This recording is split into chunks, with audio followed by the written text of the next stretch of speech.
নমস্কার, আপনারা দেখছেন ট্রাইব টিভি। আর আজ আবারও আমি দিশা আরও এক বিতর্ক নিয়ে চলে এসেছি ট্রাইব টিভির পর্দায়। আর সেই সাথে সাথে এই মুহূর্তে অর্থাৎ আজ চলছে 7 দফার তৃতীয় পর্ব। লোকসভা ভোটের 7টি দফার মধ্যে আজ তৃতীয় দফার ভোট গ্রহণ পর্ব অনুষ্ঠিত হচ্ছে এবং সেই সাথে সাথে গোটা দেশের 10টি রাজ্য এবং একটি কেন্দ্রীয় শাসিত অঞ্চল নিয়ে মোট 93টি আসনে এই মুহূর্তে চলছে ভোট গ্রহণ পর্ব। আর তার মধ্যে রয়েছে বাংলার 4টি কেন্দ্র। নজরে রয়েছে মালদা উত্তর, মালদা দক্ষিণ, মুর্শিদাবাদ এবং জঙ্গিপুর। আজ বাংলার এই 4টি কেন্দ্র নিয়ে টান টান সময়টুকুর মধ্যে আমরা আলোচনা করব। আমার সাথে এই মুহূর্তে জুড়ে গিয়েছেন, আমার সাথে স্টুডিওতে এই মুহূর্তে উপস্থিত রয়েছেন আমাদের তৃণমূল প্রতিনিধি গৌরাঙ্গ চৌহান এবং ভার্চুয়ালি আমার সাথে জুড়ে গিয়েছেন বিজেপির মিডিয়া সেল থেকে অরিজিৎ মুখার্জি। আপনাদের দুজনকেই স্বাগত জানাচ্ছি ট্রাইব টিভির পর্দায়। তো সেই ক্ষেত্রে আজ আলোচনা শুরুর আগে সর্বশেষ আপডেট কি রয়েছে সেদিকে চোখ রাখবো। ভোট শুরুতেই মুর্শিদাবাদের সন্ত্রাস, ডোমকলে কংগ্রেস কর্মীর বাড়িতে বোমা গুলি, হরিহরপাড়াতে কংগ্রেস নেতার বাড়িতে বোমা, রানীনগরে সিপিআইএম এজেন্টকে মারধর, রানীনগরে ভয়ে কলাবাগান সিপিএম এর এজেন্ট, রানীনগর ভুয়ো এজেন্টে পাকড়াও, রানীনগরে কেন্দ্রীয় বাহিনীর সামনেই হামলা, সুতিতে তৃণমূল নেতা বিজেপির প্রার্থীর ধাক্কাধাক্কি, খড়গ্রামে বুথের 100 মিটারের মধ্যে অবৈধ জমায়েত, ইংরেজবাজারে বুথ থেকে বিজেপি এজেন্টকে বার করার অভিযোগ। এই মুহূর্ত পর্যন্ত মোট অভিযোগ দাখিল করা হয়েছে 182, এর মধ্যে সমাধান করা হয়েছে মাত্র 16টি। বিজেপি 2টি, তৃণমূল কংগ্রেস 2টি, সিপিআইএম 73টি এবং জাতীয় কংগ্রেসের 12টি অভিযোগ দায়ের হয়েছে। এখন পর্যন্ত 182টি অভিযোগ জমা পড়ায় হয়েছে নির্বাচন কমিশনে, তার মধ্যে 16টি অভিযোগের নিষ্পত্তি হয়েছে। এদিকে মুর্শিদাবাদে অভিযোগের সংখ্যা নিয়ে আশঙ্কায় কমিশন। এই জেলায় অর্থাৎ মুর্শিদাবাদে জঙ্গিপুর এবং মুর্শিদাবাদ কেন্দ্র মিলিয়ে অভিযোগের সংখ্যাটা 159। অভিযোগের তালিকায় মোট অভিযোগ রয়েছে 182টি। মালদা জেলায় 23টি অভিযোগ দায়ের করা হয়েছে, মুর্শিদাবাদ জেলায় 159টি অভিযোগ এখনো পর্যন্ত দায়ের করা হয়েছে। ভোটের শুরুতেই এই মুহূর্তে মুর্শিদাবাদে সন্ত্রাসের ছবি দেখা গিয়েছে। ডোমকলে কংগ্রেস কর্মীর বাড়িতে বোমাগুলির ঘটনার সামনে আসতেই হরিহরপাড়াতে কংগ্রেস নেতার বাড়িতে বোমার ঘটনা, রানীনগরে সিপিআইএম এজেন্টকে মারধরের ঘটনা সামনে এসেছে, রানীনগরে ভয়ে কলাবাগানে পালিয়ে যায় সিপিআইএম এর এজেন্ট। এদিকে রানীনগরে ভুয়ো এজেন্টকে পাকড়াও করা হয়েছে, রানীনগরে কেন্দ্রীয় বাহিনীর সামনে হামলা, সুতিতে তৃণমূল নেতা বিজেপির প্রার্থীর ধাক্কাধাক্কি, খড়গ্রামে বুথের 100 মিটারের মধ্যে অবৈধ জমায়েতের ঘটনা। এদিকে ইংরেজ বাজারে বুথ থেকে বিজেপি এজেন্টকে বের করার অভিযোগ।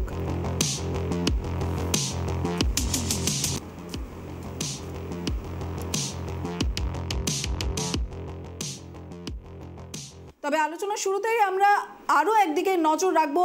এই মুহূর্তের যে ভোটের হার প্রকাশ করা হয়েছে নির্বাচন কমিশনের পক্ষ থেকে সকাল 11টা পর্যন্ত, সেদিকে আমরা নজর রাখবো। মালদা উত্তর এবং সেই সাথে মালদা দক্ষিণে 73.09% ভোট এখনো অবধি পড়েছে।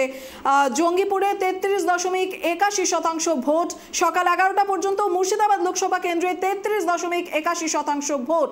আর এদিকে মোট ভোট পড়েছে 32.72% সকাল 11টা পর্যন্ত। মালদা উত্তরে 31.73% ভোটের হার, মালদা দক্ষিণে 33.09% সকাল 11টা পর্যন্ত ভোটের হার। জঙ্গিপুর লোকসভা কেন্দ্রে 33.81%, মুর্শিদাবাদে ভোট পড়েছে 33.81%।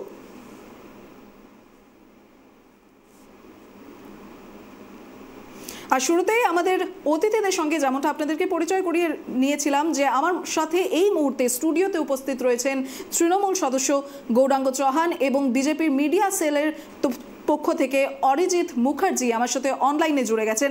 আজ এই দুইজনের সাথে আমরা আলোচনা করব। তবে সবার আগে যে বিষয় নিয়ে আলোচনা করব সেটি হচ্ছে ভোট পর্ব শুরু হতেই মুর্শিদাবাদে সন্ত্রাসের আবহাওয়া, সে বিষয়ে আমরা আজ কথা বলবো। সবার আগে আমরা গৌরাঙ্গ বাবু আপনার কাছ থেকে জানতে চাইবো, আজ মুর্শিদাবাদে যে সন্ত্রাসের আবহাওয়া আমরা দেখেছি সেই ক্ষেত্রে দেখা গিয়েছে যে মুর্শিদাবাদে কিন্তু সিপিআইএম প্রার্থীর উপস্থিতিতেই সিপিআইএম এর বিরুদ্ধে অভিযোগ, তাও কিসের কিসের অভিযোগ? মার্ডারের অভিযোগ তোলা হয়েছে। আর সেই মুহূর্তে সেখানে কিন্তু উপস্থিত ছিলেন সিপিআইএম প্রার্থী মোহাম্মদ সেলিম। এই বিষয়ে আপনি কি বলবেন?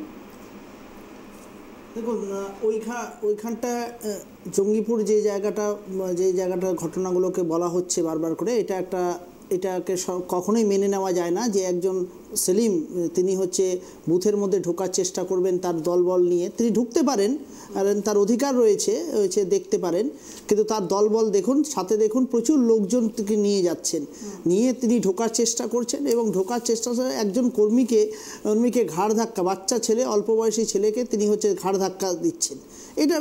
এটা কখনোই ভাবে মেনে নেওয়া যায় না। তার জন্য সেই সমস্ত লোকজন তারা গো ব্যাক স্লোগান দিচ্ছে। এটা মোহাম্মদ সেলিম বিভিন্ন জায়গায় কখনো কখনো পরিযায়ী পাখির মতো, কখনো আমাদের উত্তর দিনাজপুরের রায়গঞ্জ লোকসভা কেন্দ্র থেকেও তিনি দাঁড়িয়েছিলেন এবং গোহারা হেরে গেছেন। হেরে যাওয়ার পরে এখন তিনি ওইখানটা মুর্শিদাবাদে ওখানে গেছেন। ঠিক আছে, যেখানে দাঁড়াতে পারেন ওনার অধিকার রয়েছে, কিন্তু তার দলবল নিয়ে এই যে 100 মিটারের মধ্যে তার দলবল প্রচুর লোকজনদেরকে নিয়ে যায়, ঘুরে সেই জায়গাটা করা এবং প্রভাবিত করবার একটা প্রচেষ্টা, এটাকে কখনোই মেনে নেওয়া যায় না। এবং এটাতে বকলমে পিছন দিক থেকে সিআরপিএফরাও কিছু জায়গায় সহযোগিতা করছে বলা যেতে পারে। আরে না হলে পারে কি করে তিনি যেতে পারেন? আজকে ধনঞ্জয় ঘোষ তিনি ব্লক সভাপতি, তৃণমূলের ব্লক সভাপতিকে বলছেন শীতলকুচির মতো, ওপেন মিডিয়ার সামনে বলছেন শীতলকুচির মতো ঘটনা ঘটবে। এই বিষয়ে তৃণমূল কংগ্রেস সবসময় বলে আসছিল যে বিজেপির কথা মতো শীতলকুচি হয়েছিল 2021 সালে এবং মুসলিম অধ্যুষিত এলাকাগুলোতে তারা ইচ্ছা করে এই ধরনের ভায়োলেন্স এবং গণ্ডগোল তৈরি করার চেষ্টা করে। এইটা ঘৃণ্য রাজনীতি।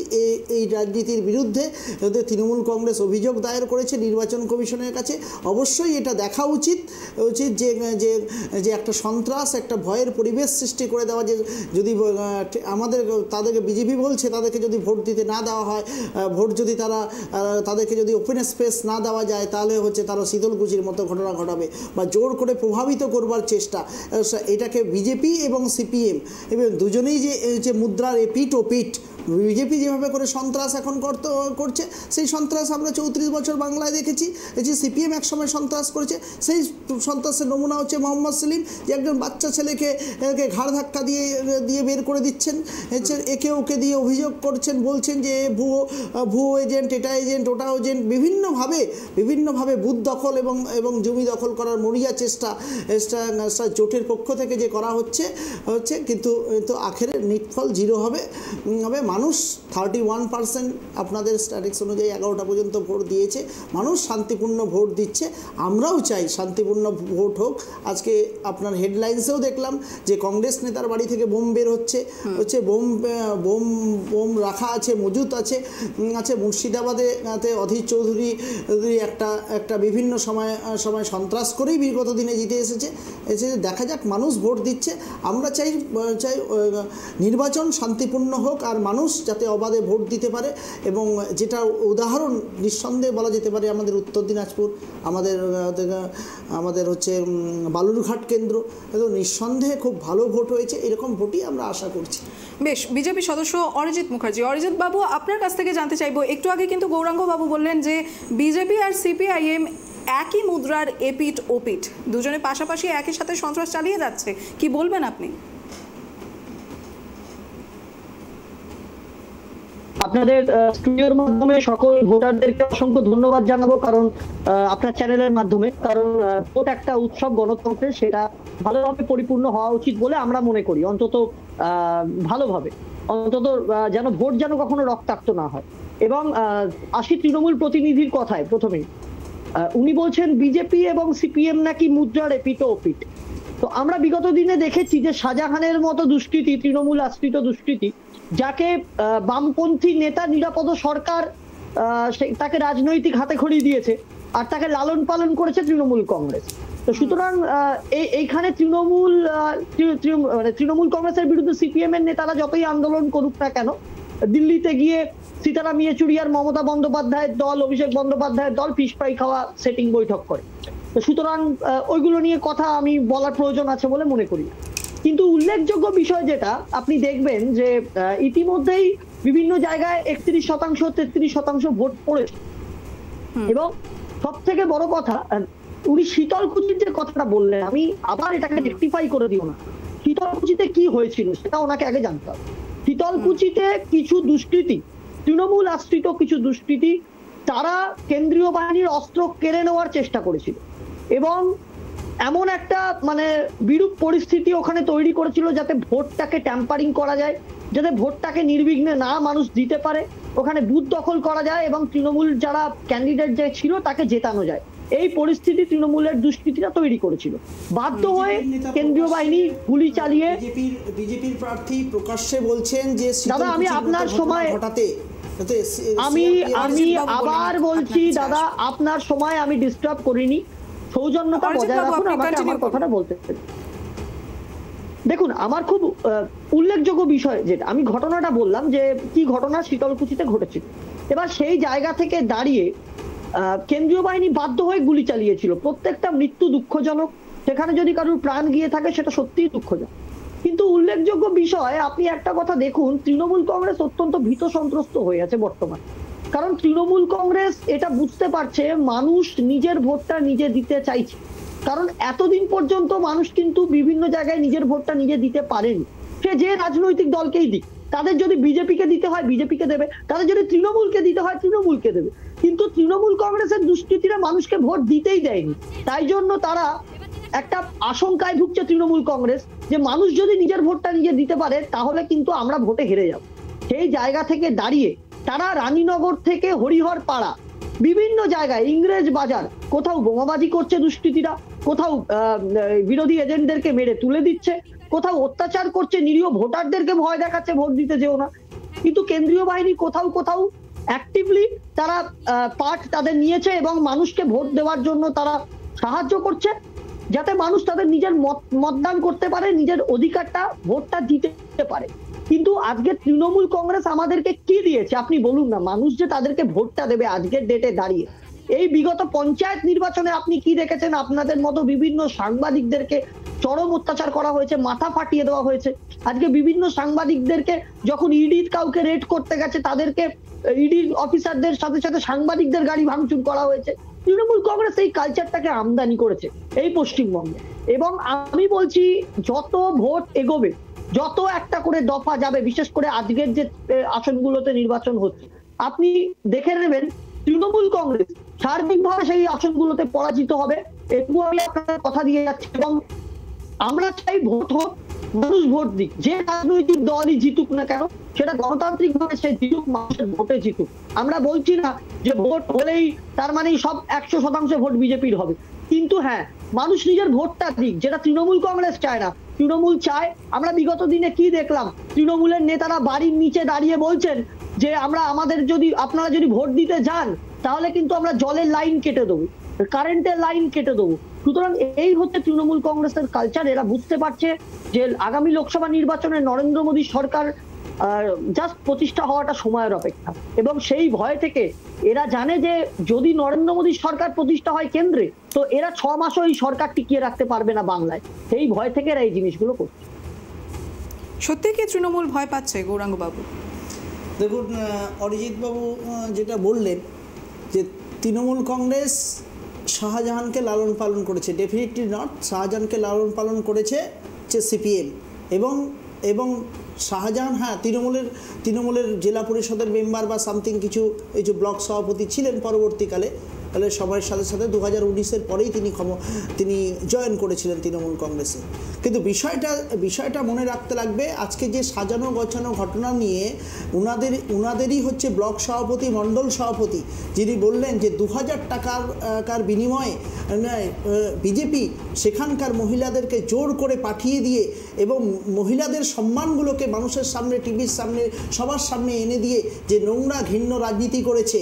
এবং তারা বলেছে 2000 টাকা নিয়ে তুমি নিজের সম্বন্ধে বা অন্যের সম্বন্ধে রেপ কেসের অভিযোগ দাও, আর যদি না দিতে পারো তাহলে তোমাদেরকে গুলি করে হত্যা করা হবে। এবং সেটা শুভেন্দু অধিকারী এবং জবে থেকে নির্বাচনী বৈঠক বিজেপি এখানটায় করেছিল অমিত শাহকে নিয়ে এসে নির্বাচনী এজেন্ট এজেন্ডা তৈরি করেছিল, তার 7 দিনের মাথায় এই ঘটনাগুলো ঘটেছে। বিজেপি একটি ষড়যন্ত্রকারী দল, এটা বারবার করে বলা হয়েছে, বহিরাগত ষড়যন্ত্রকারী দল। বাংলায় ক্ষমতা লাভের জন্য, লোভ করার জন্য, ক্ষমতাকে দখল করবার জন্য বিভিন্ন ধরনের পরিকল্পনা করে এসেছে। তার প্রমাণ আজকে সত্য প্রমাণিত হয়েছে তাদের মণ্ডল সভাপতির মাধ্যমে, যে 2000 টাকা দিয়ে মেয়েদের সম্মানটাকে বিক্রি করে দিতে বাধ্য করালো যে বিজেপি, সেই বিজেপি হচ্ছে ঘৃণ্য না ভালো সেটা মানুষ বিচার করবে ডেফিনেটলি। দ্বিতীয়ত, শীতলকুচির ঘটনা আমরা বলছি না, শীতলকুচির ঘটনা আজকে ওই বলে দিয়েছেন, সাংসদ যিনি দাঁড়িয়েছেন তিনি নিজে বলেছেন, সিআরপিএফকে বলছেন যে এখানে শীতলকুচির মতো ঘটনা ঘটানো হবে এবং আমি বলবো যে শীতলকুচির মতো ঘটনা ঘটাতে তিনি নিজে বলেছেন এইটাকে বিজেপি কখনোই অস্বীকার করতে পারবে না, এটাকে বিজেপি। আর আজকে যারা বলেছিল 400 পার যদি হতো তাহলে গোটা দক্ষিণ ভারতের সিট কোথায়? দক্ষিণ ভারতে কি তারা সিট পাচ্ছে? আজকে দিল্লিতে কি তারা সিট পাবে? তারা কি পাঞ্জাবে পাবে? শুধুমাত্র বাংলা যখন দেখতে পাচ্ছে উত্তরপ্রদেশ, মধ্যপ্রদেশে বা রাজস্থানে বিভিন্ন জায়গায় সিট হচ্ছে না, তখন বাংলাতে বারবার করে এসে এখানকার হচ্ছে মানুষদেরকে বিভ্রান্ত করে দিয়ে সিট জেতার চেষ্টা। আজকে 26,000 টিচারদের ক্ষেত্রেও প্রধানমন্ত্রী বলতে বাধ্য হয়েছেন যে আমি তাদের চাকরি ফিরিয়ে দিচ্ছি। তার মানে তারা কনস্পিরেসি করেছিল, তার মানে তারা ষড়যন্ত্র করেছিল এবং তারা হচ্ছে হাইকোর্টকে নিজস্ব বিচারপতি, এটা তো বলার কিছু নেই। হাইকোর্টের প্রধান বিচারপতি তিনি নিজেই বলে দিয়েছেন যে অভিজিৎ গঙ্গোপাধ্যায় তিনি নিজেই বলেছেন আমার বিজেপির সাথে সরাসরি যোগাযোগ ছিল এবং যোগাযোগ থাকতো। তো এটা বিচার ব্যবস্থাকে কালিমালিপ্ত করেছে এই বিজেপির সময়কালে। মানুষের আজকে পিএম কেয়ার্স ফান্ডের এত টাকা চুরি করেছে বিজেপি, সেই টাকার হিসাব তারা দেয় না। বেশ, অরিজিৎ বাবু আপনার কাছ থেকে শুনবো। আমার সব থেকে মজা লাগছে উনি তৃণমূলের যিনি প্রতিনিধি, আমি ওনাকে উইথ ডিউ রেসপেক্ট বলছি, উনি যখন কথাগুলো বলেন একটু তথ্য নিয়ে কথা বলুন। প্রধানমন্ত্রী একবারও বলেননি 26,000 লোকের চাকরি ফিরিয়ে দেবো। প্রধানমন্ত্রী বলেছেন যারা যোগ্যভাবে চাকরি পেয়েছে তাদের চাকরি ফিরিয়ে দেওয়ার চেষ্টা আমরা করব। এবং সব থেকে বড় কথা, আমাকে বলতে দিন দাদা, আবার উঠে এসছে কোর্টের যে যোগ্য এবং অযোগ্যদের কিভাবে আপনি আলাদা করবেন, সেই জায়গাটা পর্যন্ত এরা রাখেনি। বর্তমানে এসএসসি বলছে আমরা লিস্ট দেবো, তাহলে এতদিন কেন এসএসসি লিস্টটা দেয়নি? আর সব থেকে উল্লেখযোগ্য বিষয়, আপনারা এত কথা বলছেন, আপনার মাননীয় মুখ্যমন্ত্রী মমতা বন্দ্যোপাধ্যায় বলেছিলেন ডবল চাকরি দেবো, সেখানে ইলেকট্রিক বিলের ইউনিটের এত দাম এই রাজ্যে। আজকে আমরা রাজস্থানে 450 টাকায় গ্যাস দিচ্ছি, ভজনলাল শর্মার সরকার, রাজস্থানে বিজেপির সরকার। সেখানে আপনাদের আমলে রাজ্য সরকার কটা ট্যাক্স ছেড়েছে? আপনারা এত বড় কথা বলছেন। আর সব থেকে উল্লেখযোগ্য বিষয়, আমি কয়েকটা প্রশ্ন আপনাকে করছি, উত্তরগুলো পেলে আমার ভালো লাগবে। না আমি উত্তরগুলো আপনার থেকে শুনবো, আমার শুনে নিন প্রশ্নগুলো। এবার ব্যাপারটা হচ্ছে যেটা, যে আপনি যে বলছেন এই রাস্তায় এতদিন ধরে যোগ্য চাকরি প্রার্থী তারা এতদিন ধরে আন্দোলন করে না খেতে পেয়ে মরছে। আপনার রাজ্য সরকারের পুলিশ তাদেরকে মেরে পিটিয়ে তুলে দেয়। যেখানে শাহজাহানের কথা আপনি বলছেন নাকি একটা ভিডিও, আমি আপনাকে বলছি যে আপনি যে এই ডক্টরস এডিটেড ভিডিও নিয়ে এত বড় কথা বলছেন, সেটা তো আগামী দিনে আমরা কোর্টে যাব বা সিবিআই যদি তদন্ত হয় তাহলে সেটা প্রমাণ হয়ে যাবে যে কোনটা সত্যি কোনটা মিথ্যে। কিন্তু আপনাদের একটা কথা বলি, আপনারা যে এত কথা বলছেন বিগত দিনের ভিডিওটা নিয়ে, শাহজাহানের বিরুদ্ধে কি আজকে অভিযোগ উঠেছে? শাহজাহানের বিরুদ্ধে কবে থেকে অভিযোগ আছে যে শাহজাহান নিজের নামে মার্কেট আমরা দেখতে পেয়েছি, সেখান থেকে কোটি টাকার গাড়ি বেরোচ্ছে, ইডির অফিসারদেরকে যে মারধর করা হয়েছে ক্যামেরার সামনে মিডিয়ার, সেটাও কি চক্রান্ত? এবং একের পর এক জমি দখল করে, নোনা জল ঢুকিয়ে গরিব মানুষের জমি দখল করে নেওয়া। মানুষ স্বতঃস্ফূর্ত আন্দোলন করেছে, আপনাদের সরকার বলছে হ্যাঁ আমরা জমি ফেরত দেবো, তৃণমূল সরকার বলেছে। আপনারা তো মেনে নিয়েছেন যে শাহজাহান একটা ক্রিমিনাল, যেখানে 50 দিন ধরে শাহজাহানকে আপনারা অ্যারেস্ট করতে পারেননি। মানুষের ব্যাগের মধ্যে টর্চ দিয়ে আপনারা শাহজাহানকে আপনার পুলিশ খুঁজেছে, আর ওটা কি অ্যারেস্ট বলে? শাহজাহান এখন ওই বাঘ, এখন আপনাদের তৈরি বাঘ এখন বেড়াল হয়ে গেছে কেন্দ্রীয় সংস্থার কাছে। সে এক করে মুখ খুলছে বলে আজকে এনএসজি যখন গেছে সেখানে এনআইএ তদন্ত হচ্ছে, সেখানে গিয়ে আজকে বিদেশি অস্ত্র উদ্ধার হচ্ছে, আগ্নেয়াস্ত্র, কার্তুজ, গুলি, বিস্ফোরক উদ্ধার হচ্ছে। এই তো আপনাদের তৃণমূল সরকারের দুষ্কৃতীদের কালচার। আপনারা মানুষকে কোন মুখে ভোট চাইবেন? মানুষের কাছে আপনারা এক্সপোজ হয়ে গেছে। বেশ, অরিজিৎ বাবু আপনাকে খানিকক্ষণের জন্য বিরত করছি। এই মুহূর্তের বড় খবরের দিকে নজর রাখবো। এই মুহূর্তে শুরু হয়ে গেছে শীর্ষ আদালতের শুনানি পর্ব। সুপ্রিম কোর্টে শুনানি শুরু। শীর্ষ আদালতের প্রশ্নের মুখে রাজ্য সুপার নিউমারারি পোস্ট নিয়ে প্রশ্ন। শীর্ষ আদালতের 2016 সালের প্যানেলের জন্য 2022 সালে পোস্ট তৈরি কেন? প্রশ্ন প্রধান বিচারপতির। আপনারা কেন ওএমআর শিট নষ্ট করেছেন, এমনটাই প্রশ্ন করছে সুপ্রিম কোর্ট। এসএসসির দায়িত্বের মধ্যে পড়ে না ওএমআর শিট নষ্ট করা, এমনটাই উক্তি করলেন প্রধান বিচারপতি। এই মুহূর্তের বড় খবর, শুরু হয়ে গেছে সুপ্রিম কোর্টের শুনানি পর্ব। আজ শীর্ষ আদালতের প্রশ্নের মুখে রাজ্য 2016 সালের প্যানেলের জন্য 2022 সালে পোস্ট কেন তৈরি করা হয়েছে, এমনটাই প্রশ্ন করলেন প্রধান বিচারপতি। আপনারা কেন ওএমআর শিট নষ্ট করেছেন, প্রশ্ন বিচারপতির। এ বিষয়ে আমরা সোজাসুজি শুনবো আমাদের তৃণমূল সদস্য গৌরাঙ্গ বাবুর কাছ থেকে। দেখুন, আজকে সুপ্রিম কোর্টে এটা বিচারাধীন বিষয় রয়েছে। অনেকগুলো প্রশ্ন এখানে একটু জটিলতা তৈরি হয়েছে বলেই আজকে সুপ্রিম কোর্ট পর্যন্ত এই ঘটনাটা গেছে।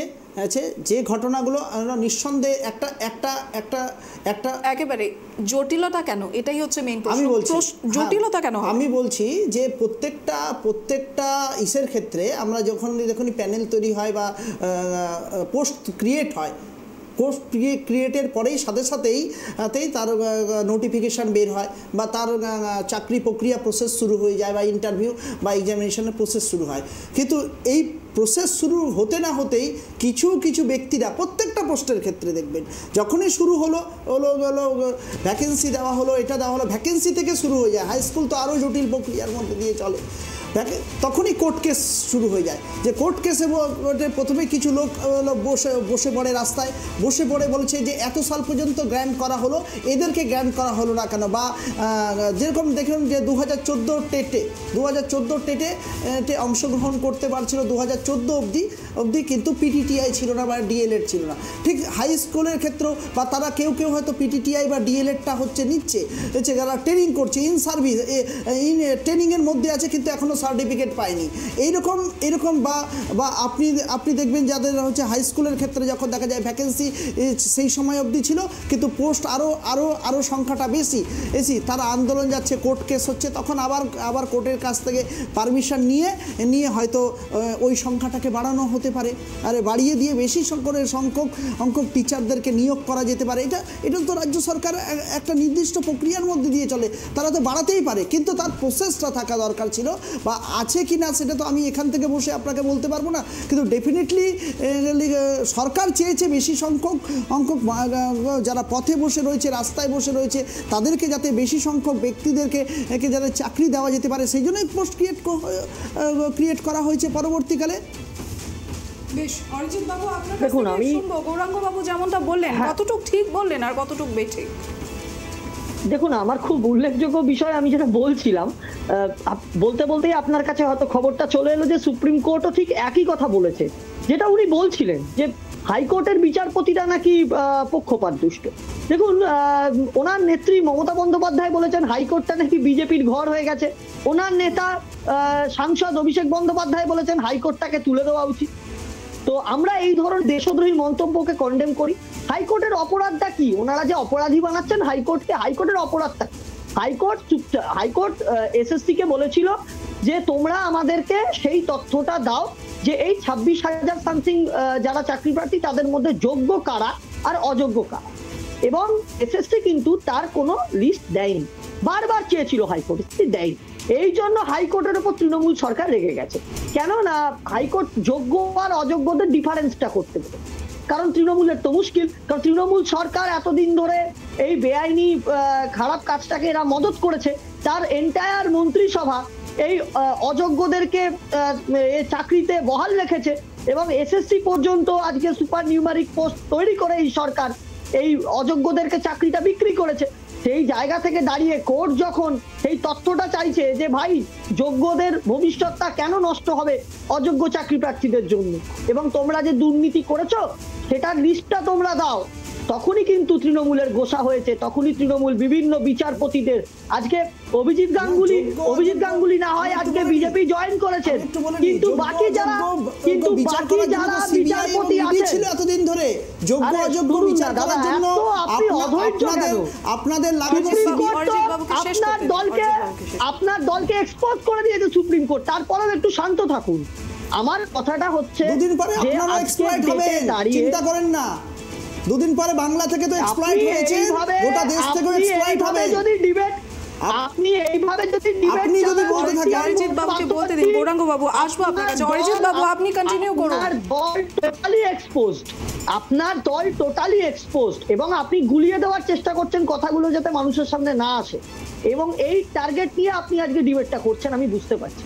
দেখুন, আমার খুব উল্লেখযোগ্য কথা সেটা হচ্ছে যে এই যে চাকরি প্রার্থী যারা আজকে যারা না খেতে পেয়ে আন্দোলন করে মরছে দিনের পর দিন বিভিন্ন জায়গায়, আজকে গান্ধী মূর্তির পাদদেশে বলুন, সেখানে যখন নিউজ মিডিয়া তাদের এটাকে কভার করতে যাচ্ছে, তখন তৃণমূল নেত্রী থেকে অভিষেক বন্দ্যোপাধ্যায় থেকে তৃণমূল নেতা কুণাল ঘোষ থেকে শুরু করে হাজারটা তৃণমূলের নেতা বিভিন্ন রকম বিরূপ মন্তব্য করছে, কিন্তু তাদের পাশে গিয়ে দাঁড়াচ্ছে। আপনাকে এটা বুঝতে হবে, তৃণমূল এতদিন ধরে বিভিন্ন শিক্ষাক্ষেত্র থেকে খাদ্যমন্ত্রী জ্যোতিপ্রিয় মল্লিক বলুন, সে আজকে জেলে, প্রাক্তন শিক্ষামন্ত্রী প্রাক্তন শিল্পমন্ত্রী পার্থ চট্টোপাধ্যায় জেলে, তার বান্ধবীর বাড়ি থেকে কোটি কোটি টাকা খাটের তলা থেকে উদ্ধার হচ্ছে। তৃণমূলের নেতা অনুব্রত মণ্ডল জেলা সভাপতি, সে আজ বীরভূমের জেলা সভাপতি তৃণমূলের নেতা অনুব্রত মণ্ডল, সে আজ কোটি কোটি টাকা তছরূপের দায় মানে পাওয়া গেছে, আজকে সে জেল খাটছে। আজকে এই তৃণমূল কংগ্রেসের জোট সঙ্গী INDI এর জোটের সঙ্গী অরবিন্দ কেজরিওয়াল মাফলার নেতা, সে আজকে 100 কোটি টাকার আবগারি দুর্নীতির দায় জেল খাটছে। আজকে এই তৃণমূলের জোট সঙ্গী হেমন্ত সোরেন, সে আজকে জমি কেলেঙ্কারির দায় জেল খাটছে। তো তৃণমূল কংগ্রেস আজকে কার নেতৃত্বে লড়াই করবে? এই কংগ্রেস তো 50টা আসনও পাবে না, আর মুখ্যমন্ত্রী মমতা বন্দ্যোপাধ্যায়কে নাকি এরা প্রধানমন্ত্রী বানাবে। হ্যাঁ, মমতা ব্যানার্জি প্রধানমন্ত্রী হবেন, সেদিন গরুর গাড়ির হেডলাইট হবে আর স্যান্ডো গেঞ্জির বুক পকেট হবে, সেদিনকে মমতা ব্যানার্জি প্রধানমন্ত্রী হবেন। আপনারা হচ্ছেন এদো পুকুর, আপনাদের লড়াই হচ্ছে 45টা আসনে, আর ভারতীয় জনতা পার্টি ভারতবর্ষে কতগুলো আসনে লড়াই করছে। দেখুন, অলরেডি আমরা বারবার অরিজিৎ বাবু আপনার কাছে আসবো, গৌরাঙ্গ বাবুর কাছ থেকে শুনে নেব। অরিজিৎ বাবু আসবো আপনার কাছে। গৌরাঙ্গ বাবু দেখুন, আমাদের যিনি বিজেপির থেকে যিনি বসে রয়েছেন, তিনি অনেকগুলো তথ্যকে বিভিন্নভাবে সরগরম করে যে বাইরে যে কথাগুলো বলতে হয়, না বললে পরে মানুষ খায় না, যে কথাগুলো বলা দরকার সেই কথাগুলো গড়গড় করে বলে যাচ্ছে। আমি যদি বলি নীরব মোদীর কথা, নোটবন্দিতে যে টাকার কেলেঙ্কারি নরেন্দ্র মোদী করেছেন, যত হাজার কোটি কোটি টাকার কেলেঙ্কারি, যার জন্য ইলেকট্রাল বন্ডে আজকে দুর্নীতি দেখা দেয়। আজকে কোভিশিল্ড ওষুধে যে ওষুধটা দিয়ে মানুষ 170 কোটি মানুষকে বিপদের মধ্যে ঠেলে দেওয়া হয়েছে, এবং তাদের মধ্যে ওদের ইমিউনিটি পাওয়ার কমে যাচ্ছে এবং ধীরে ধীরে মারা যাচ্ছে, এটার উত্তরটা অবশ্যই ওনার কাছ থেকে নেওয়ার চেষ্টা করব, যে 170 কোটি মানুষকে ইনজেক্ট পুশ করে মানুষকে বিপদের মধ্যে তিনি সেই নরেন্দ্র মোদী ফেলে দিয়েছেন। নীরব মোদী ওই ইসাতে লন্ডনের কোর্টে গিয়ে বলছেন, আমি একা টাকা নিয়ে আসি নাই বা মারি নাই, ব্যাংকগুলোকে ডুবিয়ে দিয়ে যায় নাই, বিজেপির পার্টি ফান্ডে টাকা দিয়ে এসেছি। আজকে যদি বলা হয় যে PM কেয়ার্স ফান্ডে কত হাজার কোটি টাকা পড়েছিল, সেই কোটি টাকার হিসাবকে দিয়েছেন, এক নাম্বার।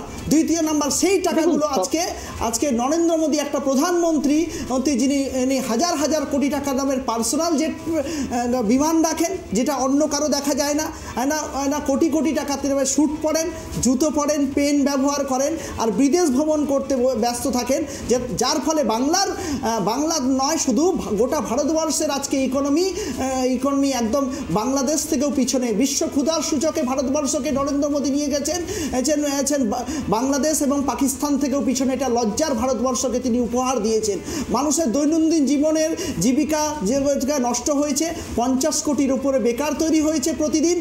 যিনি 2 কোটি চাকরির কথা বলেছিলেন প্রতি বছরে, এবং শেষে যদি আমরা দেখি যে চাল ডাল তেল নুন গ্যাস, প্রত্যেকটা ক্ষেত্রে যে গ্যাসের কথা 400 টাকার কথা বললেন, এগুলো ভুয়ো তথ্য, এগুলো বলতে আসবেন না।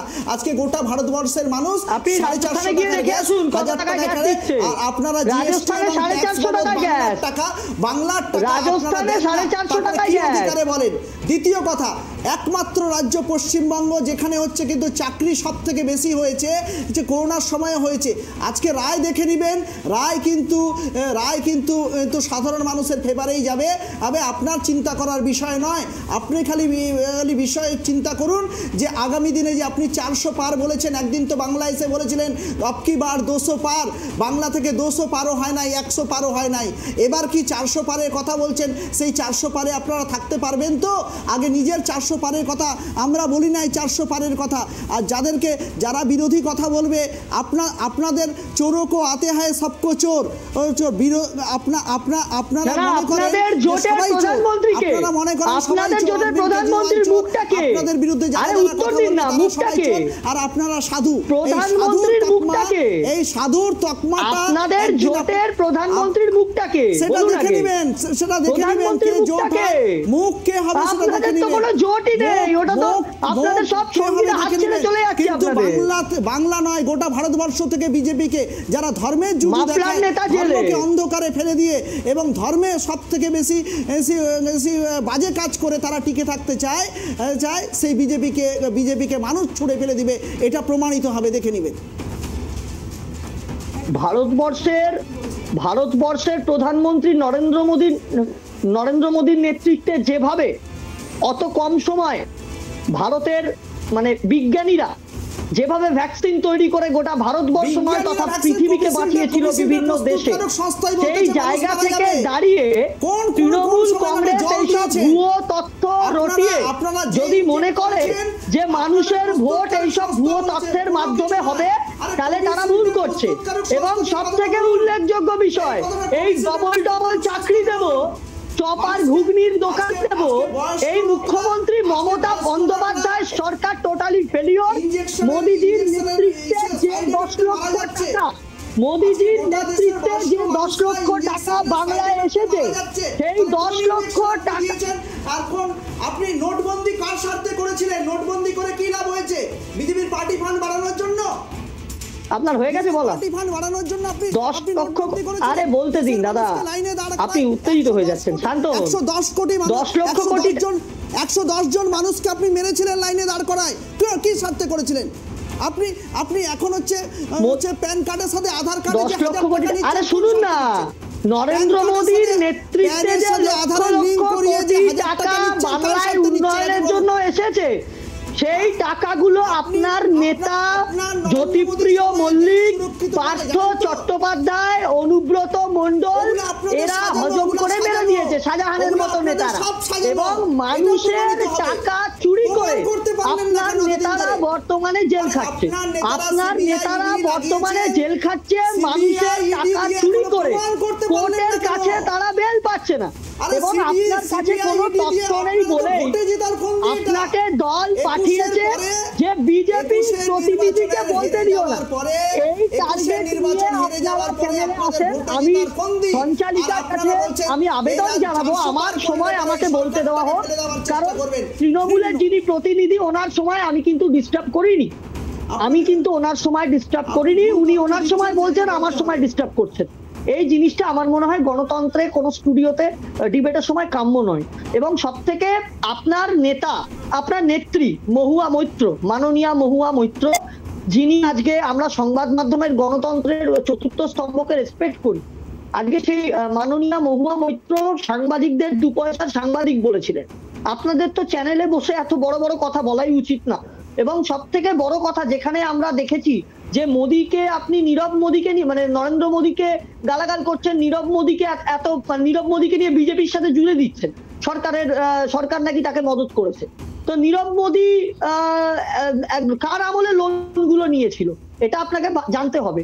বিজয় মালিয়া কার আমলে লোন গুলো নিয়েছিল?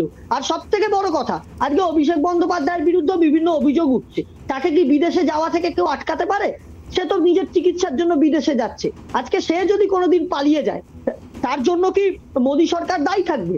তাকে তো কোর্ট তাকে বলেছে হ্যাঁ সে বিদেশে তার চিকিৎসার জন্য যেতে পারে। তো সুতরাং আপনাকে পয়েন্ট অনুযায়ী, তথ্য অনুযায়ী কথা বলতে হবে, ওই সমস্ত বাজার গরম করা কথা বলে লাভ নেই। আর আপনারা আগে উত্তর দিন যে সুপ্রিম কোর্ট যে রায়টা আপনাদের দিয়েছে, যে পর্যবেক্ষণে উঠে এসছে, যে সুপ্রিম কোর্ট বলছে বারবার করে, আজকেও উঠে এলো এই টিভি সংবাদ মাধ্যমের মাধ্যমে আমরা দেখলাম যে তারা বলছে রাজ্য সরকার কেন সুপার নিউমারিক পোস্ট তৈরি করে এই অযোগ্য চাকরি প্রার্থীদেরকে এরকম ভাবে চাকরিটা দিয়েছে, এবং তারা কেন ওএমআর শিট এসএসসি জমা দেয়নি, এবং তারা কেন ওএমআর শিটটাকে গায়েব করে ফেলেছে। সেই জায়গা থেকে আপনাদের কি ন্যূনতম লজ্জাবোধ আছে? আপনার সরকার আজকে সমস্ত আপনি যে এত কথা বলছেন ভ্যাকসিন নিয়ে, আজকে নরেন্দ্র মোদীর সরকার গোটা ভারতবর্ষ তথা বিভিন্ন দেশে আজকে ভ্যাকসিন, তাদের ভারতের থেকে মানুষ ভ্যাকসিন নিয়ে গেছে, এবং আজকে ডিআরডিও থেকে শুরু করে এত উন্নতি ভারতবর্ষ আজকে জিডিপিতে পর্যন্ত এগিয়ে যাচ্ছে। শুধু তাই নয়, আজকে ব্রাহ্মস মিসাইল পর্যন্ত ভারতবর্ষ ফিলিপিন্সকে সাপ্লাই দিচ্ছে। আজকে শক্তিশালী হয়েছে ভারত সব সামরিক দিক থেকেও। যখন ভারতবর্ষ পাকিস্তানে ঢুকে তখন আপনার তৃণমূল কংগ্রেস আমাদের ভারতের ভূখণ্ড দখল করছে।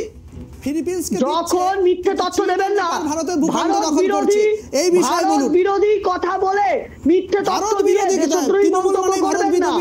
আপনি মিথ্যে তথ্য দিচ্ছেন, আপনি নিজের দেশকে ছোট করছেন। গেরুয়া কাপড় পরে নেবেন, মাথায় টুপি বেঁধে নেবেন, একটু রাম খেয়ে নেবেন, রাম খেয়ে নিয়ে ডিজে বাজায় গভর্নমেন্টের। আপনারা হিন্দু ধর্মের ধারক বাহক হয়ে গেলেন। শক্তিশালী ভারত শঙ্করাচার্য আপনারা সেই ভারতের এয়ার স্ট্রাইকের তথ্য চান। আপনাদের লজ্জা হওয়া উচিত। আপনারা সেই এয়ার স্ট্রাইকের তথ্য তার সত্যতা নিয়ে প্রশ্ন তোলেন। আপনারা ভারত বিরোধিতা করে আসছেন প্রথম দিন থেকে, তার জন্য আপনারা বাংলায় আলাদা জাতীয় সঙ্গীতকে অবমাননা করে আলাদা সঙ্গীত বাংলার জন্য তৈরি করছেন। বাংলাটা কি আপনার কাছ থেকে বাবু আপনার কাছে আসবো আপনার কাছে গৌরাঙ্গ বাবু। বাংলাকে এটা অপমান করা বিজেপিরা কি রয়েছে, বিজেপিদের এখানে বাংলায় বলুন বা ভারতবর্ষে। এবার আমি আপনার সময় ডিস্টার্ব